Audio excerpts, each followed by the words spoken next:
Marhay na aga, Bicolanja. Ako si Sofia Pulangi, nagbabareta para sa Heritage TV.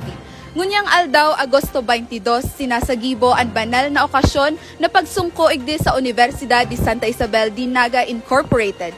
Ini sarong paagi sa pagrukyaw sa presensya asin balaog na winawara sa tuya kan satong mahal na ina, Nuestra Señora de Peña Francia.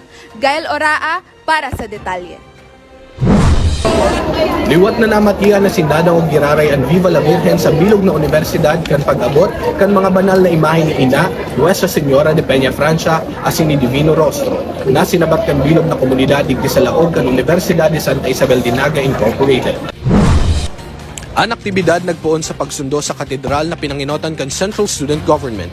Pagkatapos kan pagsundo, nagpuon ang prosesyon na panuning kaugmahan kan balaog na dara kan banal na aktibidad mantang ang mga banal na imahe ni ina asin Divino Rostro naglibot sa bilog na eskwelahan. Ang liturhikong pag-ako sa mga imahen na pinagsabayan kan makusog ng mga tugtog kan USI Band, naging senyales din pagrukyaw sa kabanalan kan pagsungko na nagpahiling kan dayupot na pagtubod ki inang Peña Francia.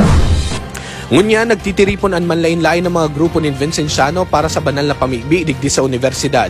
Ang pagsungko matatapos sa paagi nin sarong banal na Santa Misa, susog sa kapistahan kan pagkahadi ni Maria, nagigibuhon sa Frassati Gymnasium.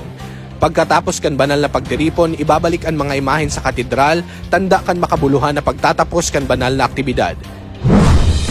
Liwat, ako si Sofia Pulangi na nagbabareta susog sa banal na selebrasyon igdi sa Heritage TV.